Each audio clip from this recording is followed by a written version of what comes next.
By the name of the God, let's start our lecture for today. Our lecture today title will be Continuation of the Final Tract lecture to talk about the large intestine. What are we study for today? We are going to describe the histological structure of the large intestine. To talk about large intestine, we must know the anatomical classification of the large intestine or the colon. Large intestine starts by a continuation from the ileum as cecum. This is a part of the cecum. From the cecum arises a small appendage which is called appendix. We are going here to have the appendix. After that, we are going to have the colon. Our colon is divided into three parts: ascending part, transverse, and descending part. Descending part is terminated by rectum, which will open after that into the anus, into the external canal. Here, the appendix appears as a projection from the cecum. What is the function of this large intestine? Function of the large intestine including absorption of remaining water and iron in the absorbed food. Also, for this, there is after absorption of water and iron, this food will be hard. So, large intestine has to produce mucus for lubrication. This will lead to the formation of fecal mass for elimination of the waste product. Large intestine, as we said before, will start after the ileum. The junction between the ileum and the large intestine will be in the cecum. So, ileum will be continuated into cecum. The junction between the ileum and cecum will be called ileocecal valve.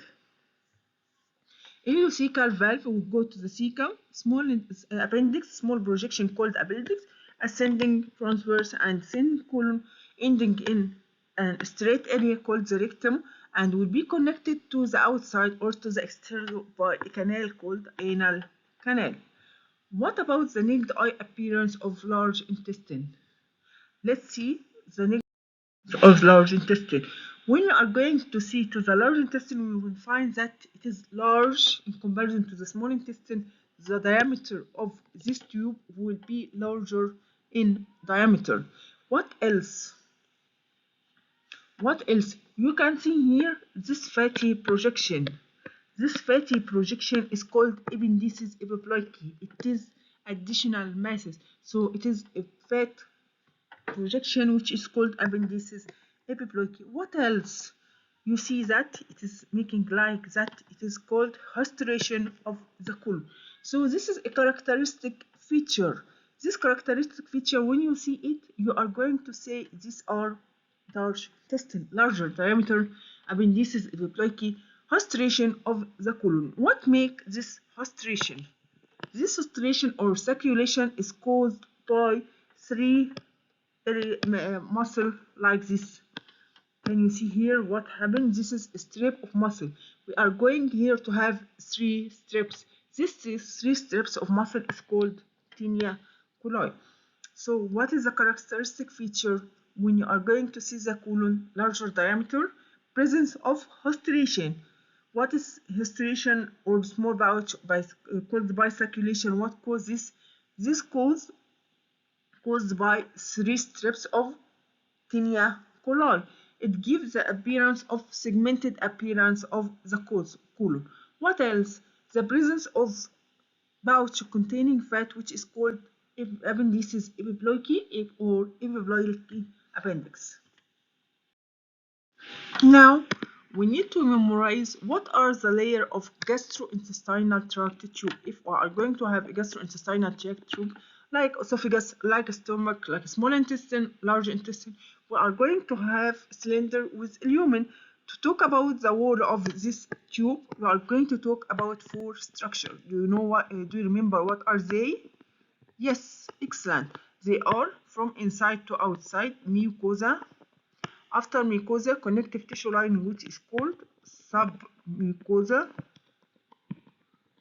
After that, we have muscle arranged as inner circular and outer longitudinal. It is called musculosa. Excellent. What else? The third layer, if it is covered by peritoneum, it will be excellent, serosa, and not covered by peritoneum, it will be adventitia. Okay, what about layers of mucosa? Mucosa was formed of three layers. What are they? They are epithelium. Epithelium must lie on a connective tissue and it is called lamina propria. After that, we have muscle which moves the musculosa, so it is muscularis mucosa. These are the four layers where we are going to talk about. I have to memorize you.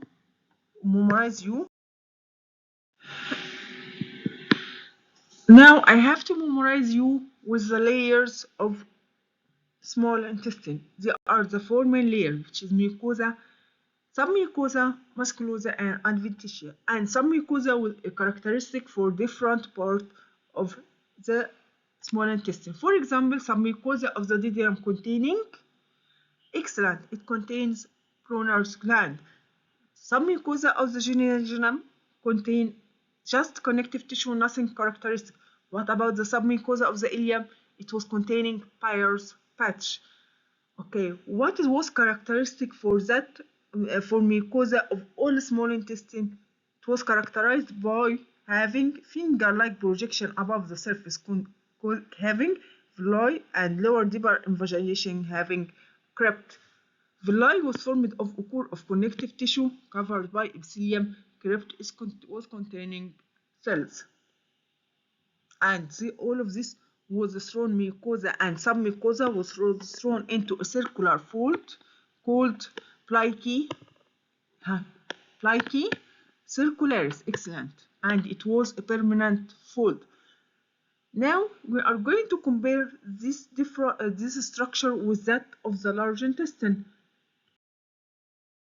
Now let's talk about the histological structure of the large intestine. We mentioned that large intestine is formed of different parts. For example, colon, cecum, appendix, rectum. For us, histological structure, cecum and colon are similar in structure, so they are the same. No difference in between them. Let's talk about the general structure of the cecum and colon. When we are talking that, we are going to talk about the cecum and colon. They are a tube. So what are the layers? They are mucosa, submucosa, muscularis externa, and tunica adventitia. Now let's go to each layer and see what is characteristic for our colon or our large intestine. Let's here go to the mucosa. First, in the mucosa, we will find, in contrast to small intestine, we will find no villi. We will only find scripts which are deep and wide. So, is there any villi in colon and cecum? No, no villi present in the colon and cecum. It is just only crypt, and here the crypt is deep and wide. Okay. What are the surface epithelium of the mucosa? Mucosa epithelial lining is for absorption. It is absorptive epithelium. It will be simple columnar epithelium. All the epithelium will be simple columnar epithelium. Can you guess what was the name of the simple columnar absorptive cell of the small intestine? It was called, according that we are in the small intestine, it was called enterocyte. Can you memorize? Simple columnar absorptive cell of the small intestine is called enterocyte. Here also we have a simple columnar absorptive cell, but we are in the colon, so it will be called colonocyte. So what is colonocyte? It is columnar absorptive cell of the colon. What is enterocyte? It is columnar absorptive cell of the small intestine. Okay, this is an important names. Colonocyte, enterocyte. Both of them are a columnar absorptive cell, but enterocyte is in the small intestine, but colonocyte is in large intestine. What is characteristic for this enterocyte? It is having a regular striated border. Its striated border is not regular like that of the enterocyte. Again, I have to ask you, what is a striated border? What is striated border? Striated border is that the cell is acidophilic and having striated border like that, which was caused by long microvilli. Here we are going to have irregular microvilli. So it will cause causing this colonocyte to have irregular striated border. The function of this colonocyte is to absorb water. So the absorbed food become more hard and solid, will cause damage to the wall. So we need cells to produce mucus. What is the cell? You know that it will produce mucus. It is goblet cell. Here we are going to have many goblet cell. We are even saying that if you are having a colonocyte, it would be the second cell would be goblet cell, colonocyte, goblet cell, colonocyte, goblet cell. So there are many goblet cells for production of mucus and protecting the wall from damaging by hard food after absorption of water and iron. So what are the lining epithelium of crypt? Is there any villi in the colon? No, it is just crypt. What are the lining epithelium of the crypt? They are absorptive columnar cell. What is its name? Yes, colonocyte. It is colonocyte. With colonocyte, there must be numerous goblet cell. Can you guess? Does goblet cell increase in number or decrease in number as we move from the cecum to the colon to the rectum? Yes, it increases in number. Why? Because as you are going to move down, there is more and more absorption of water. So feces or absorbed food become more solid, more hard. So I have to produce more mucus to protect my wall. So there is numerous increase in goblet cell as we are going or moving down from the cecum to the sigmoid colon to the rectum to the outside. As we are going in the GIT, there also will be a few enteroendocrine cell. There will be also stem cell at the base of the crypt. Do we have Paneth cell here? No, we don't have any Paneth cells. I have to memorize you with the cells lining the crypt of the small intestine. What are the cells lining the small intestine? In the upper part was having enterocyte and goblet cell. In the base we was having Paneth cell which produce lysozymes. What else? We are going to have enteroendocrine cells. Many numerous enteroendocrine cell is in the base of the crypt. What else? We are going to have Paneth cell. Sorry, we mentioned Paneth cell. We are going to have stem cell. So here we have Paneth cell, enteroendocrine cells, and stem cell. This stem cell will give oligomucus cell to be changed into goblet cell. We are going to have M cells. So this was the cells of the small intestine. What about the cell of the crypt of the cecum and colon? Having the same type of the cell, absorptive columnar cell, but here it is called colonocyte. We are going to have more and more numerous goblet cell than crypt of the small intestine. We are going to have enteroendocrine cell. We are going to have a stem cell, but no Paneth cell. This is an important for MCQ and your chart essay. Okay. As we mentioned before, cecum and colon are similar in structure, and we mentioned that mucosa is having no villi while crypt are deep and wide. What about the second layer of the mucosa? The second layer of the mucosa is lamina propria of connective tissue, and here it is occupied by crypt, only crypt of large intestine, which is deeper and wider. It will be here containing or very rich in lymphatic nodule, because here we are in the colon, we are going to have many bacteria. Okay, so lamina propria is characteristic by having more lymphatic nodule for facing many bacteria. It is this lamina propria occupied by the crypt. What is the character of the crypt? It is deeper and wider. This was our second layer of the mucosa, which is lamina propria. What is the third layer of the mucosa? It is muscularis mucosa. Here our muscularis mucosa will be arranged as inner circular and outer longitudinal layer. Again, this is deeper invagination. Here is our surface and go deeper invagination. What is this invagination? It is called crypt, which is a simple tubular gland.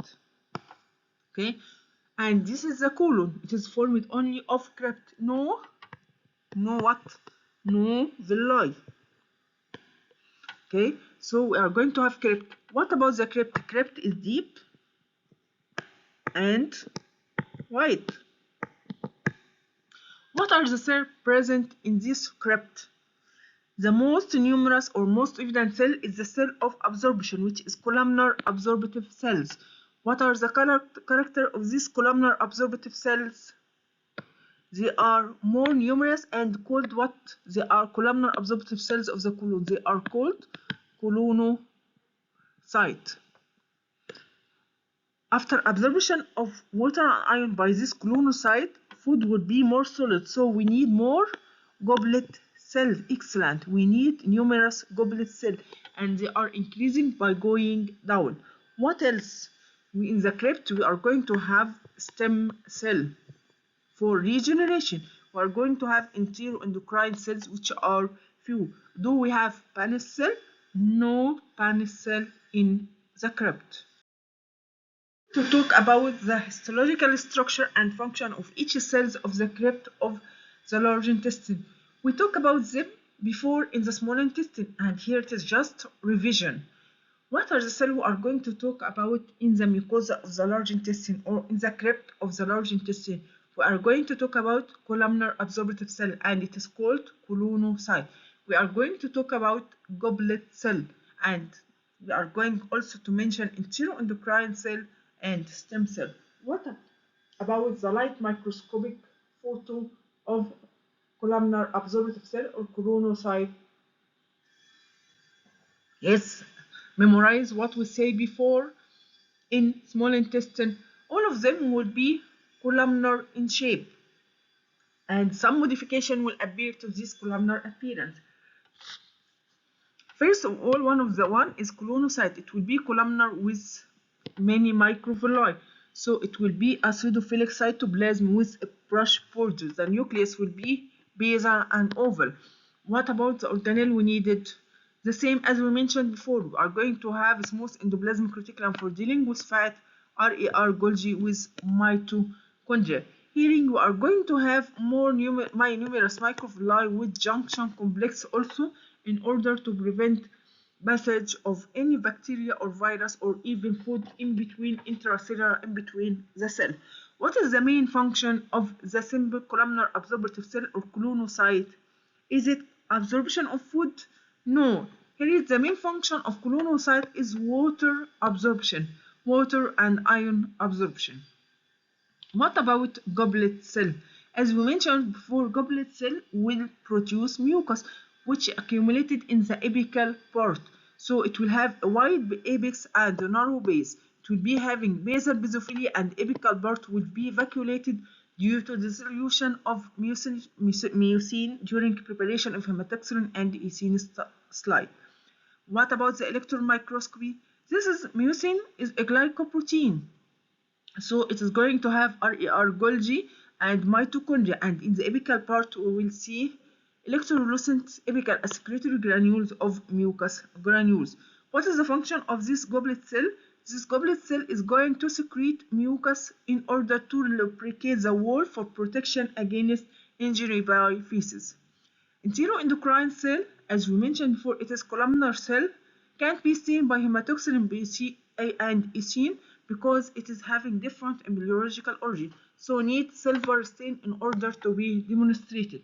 And we mentioned that it having two types. If it reaches the lumen, so it is open type, and if it doesn't reach the lumen, so it is cold type.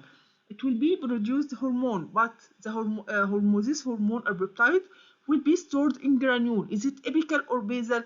It will be basal secretory granules because it needs to release this secretion into the blood capillaries of the lamina propria. It will produce different hormones which affect different cells of gastrointestinal tract.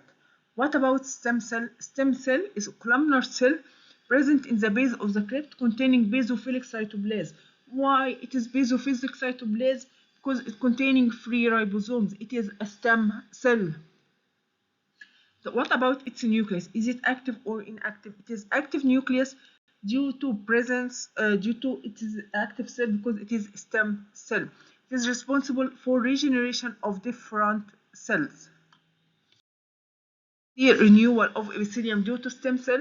Stem cell was present in the base of the crypt, so it will make division, which is proliferation of the stem cell, which starts in the lower half of the crypt, then migrate to go to the surface, where they are lost to the lumen, and there is continuous renewal of the epithelium of the large intestine. And this was the cells of the epithelium, which was simple columnar epithelium, which is the first layer of the mucosa. After that, there was lamina propria, characterized by having the crypt, characterized by having lymphocyte and macrophage, many lymphocyte and macrophage. And finally, there was muscularis mucosa, which was arranged as inner circular and outer longitudinal layers. After that, we are going to have the second layers of the tube is submucosa. Submucosa here, it is not characteristic. It is dense connective tissue containing no gland, but as usually there may be lymphocytic aggregation or solitary lymphatic nodule for protection. This was the submucosa. After that, we are going to have the musculosa, and here the musculosa is very characteristic for the large intestine. You have not to miss it. Musculosa, as usual, is arranged as inner circular and outer longitudinal, and in between there is Erbach plexus in between. Here, the outer longitudinal will be not a continuous layer as usual. It will be present but in three bundles. It will be separated or aggregated into three bundles. These three bundles will be called tinea coli. Do you remember tinea coli? We mentioned in the naked eye appearance of large intestine, there are three ribbons of the colon, which make the colon appear hostration or appear forming saculi of the colon. So what is characteristic for musculosa? It is appearing as inner circular and outer longitudinal, but not as usual. The outer longitudinal will not be continuous. It will be aggregated in three bundles or three bands. These bands are called tinea coli, which is responsible for hostration of large intestine or colon. Can you see here that? This structure, there are three bands. These three bands are aggregation of outer longitudinal muscle fiber of muscularis externa. Let's see what happened. This is the colon. Colon is formed of inner circular. This is the inner circular of muscularis externa, and this is a band of longitudinal smooth muscle fiber. So longitudinal smooth muscle fiber is arranged in three groups, and this group is called tinea coli. Can you see here? Well, this is one of the band, and this is another one. This is tinea coli. What is tinea coli? It is the longitudinally aggregated smooth muscle fiber of the colon. This will help in peristaltic movement of feces to push it into the rectum. Now, let's go to the fourth layer, and which is called serosa. Serosa, as we see before, it containing circulation or bags containing fat. It is if the colon is covered by peritoneum, it will be serosa. If it is not covered by peritoneum, it will be adventitia. If it is covered by peritoneum, it will be serosa. So it will be formed of connective tissue and with simple squamous epithelium called mesothelium. This connective tissue will accumulate or will be rich in fat cell. Accumulation of adipose cell or fat cell within the connective tissue of the peritoneum will form a pouch, will form a bag. This bag is called appendices epiploidy. So this is very characteristic for the colon or for large intestine. So what are the histological structures responsible for naked eye, for the characteristic naked eye appearance of large intestine? Yes, larger diameter. This is not histological. What about structure from outside? You are going to have three bands. This three band is called tinea coli. Formed by what? Formed by aggregated or non-continuous, discontinuous, external outer longitudinal smooth muscle fiber of which layer? Yes, of muscularis externa. You are going to have pouch of fat. This pouch of fat is called appendices epiploiky. This appendices epiploiky is a connective tissue with simple squamous epithelium. This connective tissue of the peritoneum will be rich in adipose cells or fat cells, causing characteristic structure called appendices epiploiky. The presence of tinea coli will make hostration of the colon or large intestine. Now let's go to another part of the colon which is going to have a characteristic histological structure different from that of the colon and cecum, which will be vermiform appendix or appendix. The part of the colon which arises from the cecum. It is this part. It is a part where it has a blind end, has one opening into the cecum, and the other end is a blind. It is closed. It is a small worm-like structure arises from the cecum. Its length is about 2 to 8 centimeters long. It is considered as a tubular structure, part of the GIT. It is formed of the four main layers of gastrointestinal tube, which is mucosa, submucosa, muscularis externa, and adventitia. But its wall is having a different characteristic differs from that of the colon, as it is a part of a colon. Let's see what is the difference between the appendix and the colon. Spinal tube, it is formed of the four layers. As regarding the first layer, which is mucosa, mucosa as usual will be formed of the three layers, which are epithelial, connective tissue, lamina propria, and muscularis mucosa. As the epithelium of the lamina propria was showing crypt, and the crypt was deep and wide. Here we are going to have crypt, but it is irregular. It is not deep, it is very short, and they are fewer in number. So what is the difference between the colon and appendix? As regarding the crypt of the colon are wide and deep and regular, but crypt of the vermiform appendix is irregular, very short, and fewer in number. Both of them, the colon and the appendix, having no villi. The villi is present only in the small intestine. So, mucosa of the vermiform appendix is characterized by having crypt, which are irregular, very short, and fewer in number. Can you see here in this photo? We are going to have this crypt. They are irregular in shape. Here they are nearer, and they are far from each other here. So they are irregular. They are very short and fewer in number. They are lined by the same lining of that is like of the same lining cells of that of the crypt of the large intestine, except that in large intestine we were showing that goblet cell is more richer in goblet cell is more numerous. Even the ratio is 1 to 1. But here we are going to have fewer goblet cells.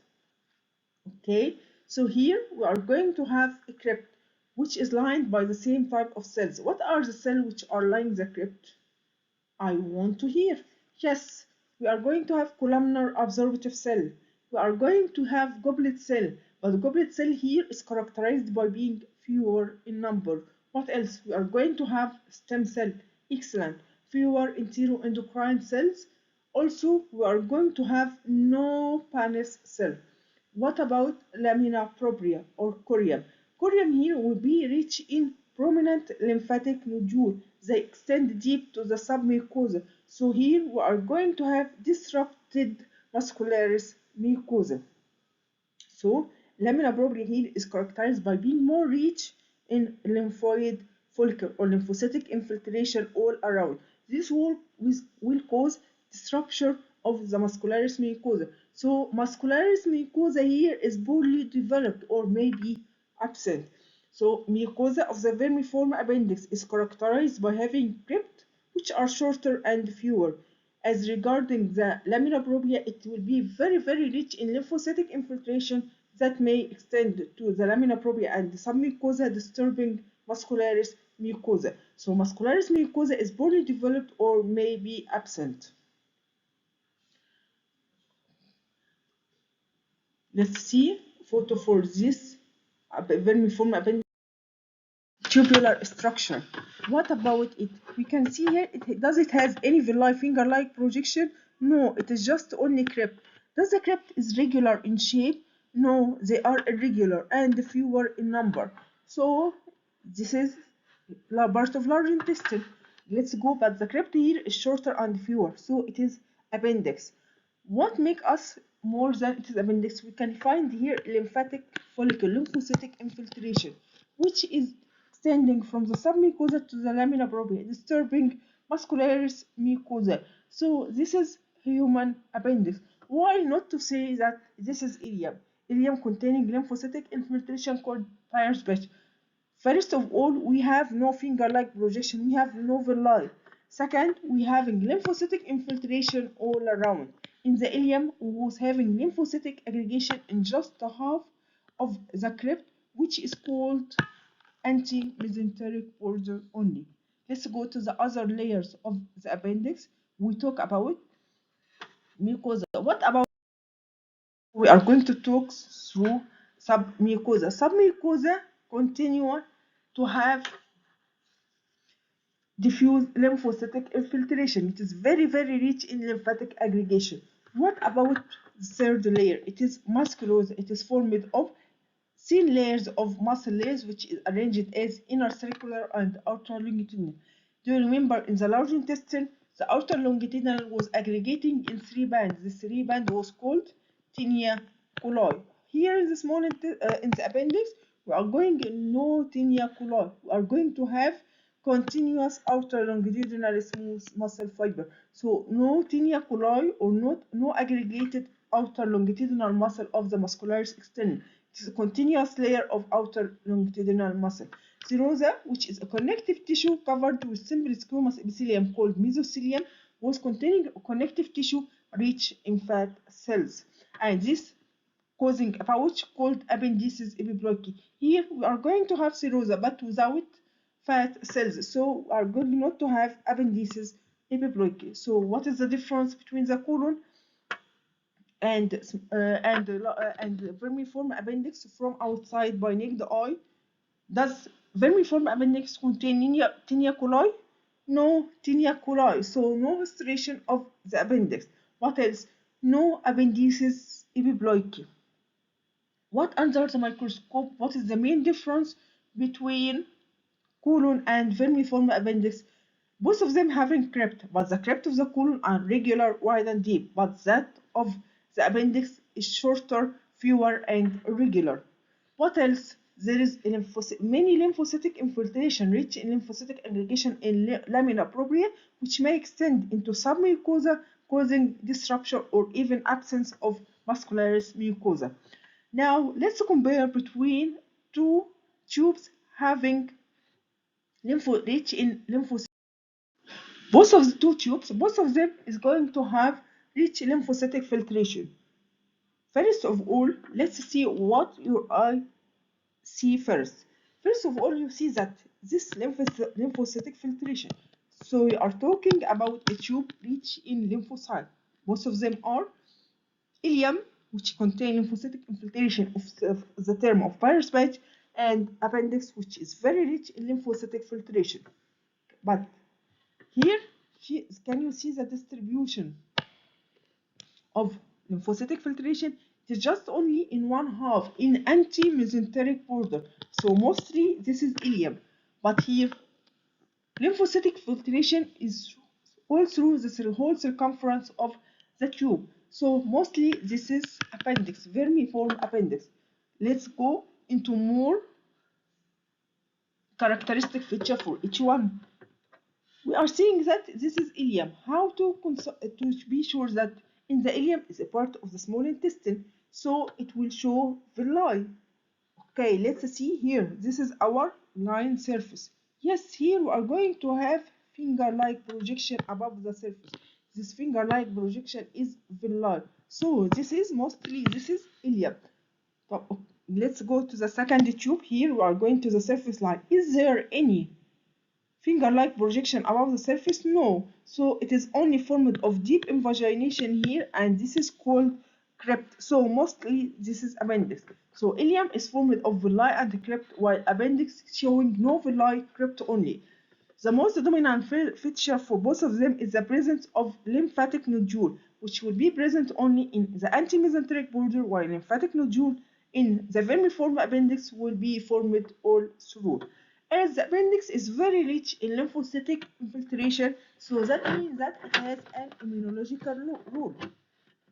So it is responsible for fighting any organism or any other, but appendix may cause us a painful condition which is called appendicitis. Let's go to see the clinical application of presence. Due to the presence of rich lymphocytic infiltration, it may lead to inflammation. Inflammation of appendix will lead to a common cause of appendicitis, which is inflammation of appendix. This appendicitis inflammation of appendix means that it is a surgical emergency, and patient must go to operation in order to remove his appendix. Surgery will be done to remove the appendix by open appendectomy or by another method without opening by laparoscopic appendectomy. This is chosen according to the patient condition.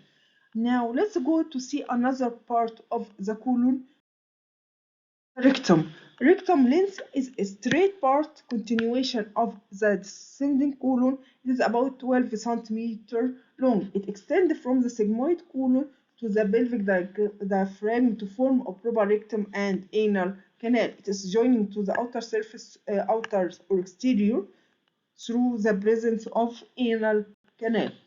Rectum is considered a part of colon, so it may have the same structure but specific feature. It is similar to the colon, except that similar to the colon means that it is formed of our four layers, which is mucosa, submucosa, muscularis externa, and serosa or adventitia.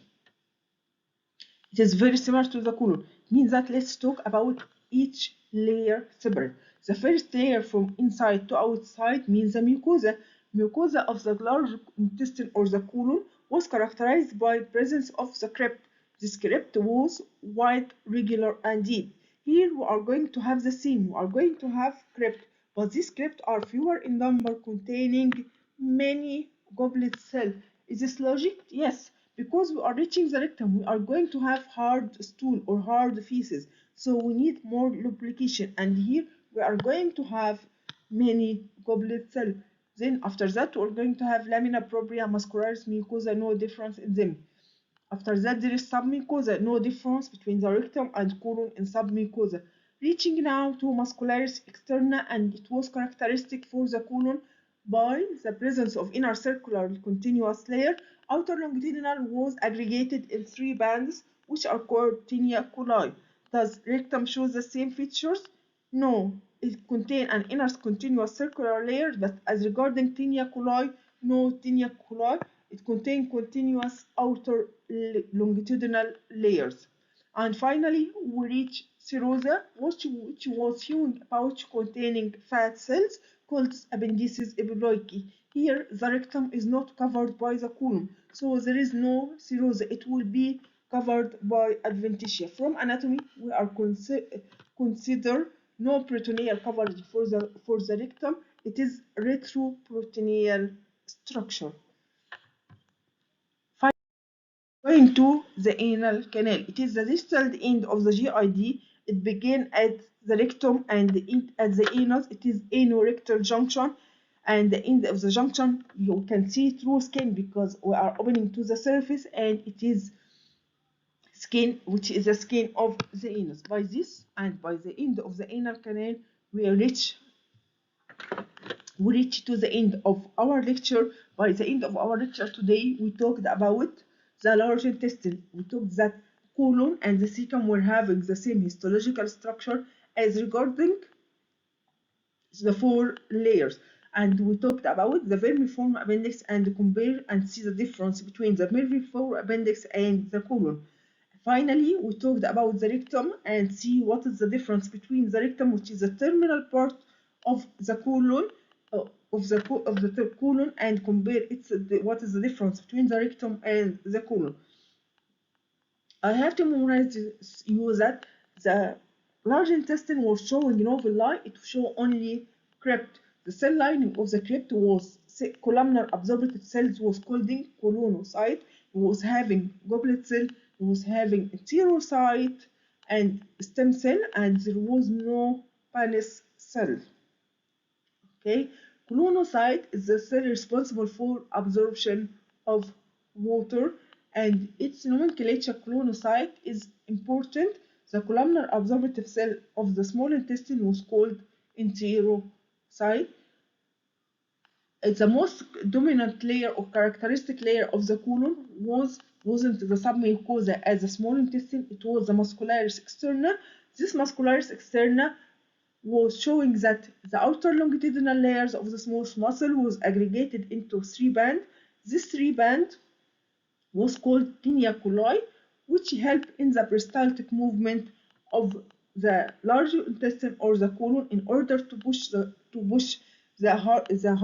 absorbed food or the feces into the anal canal. By this, we came to the end. Wish you good luck and thank you for your time.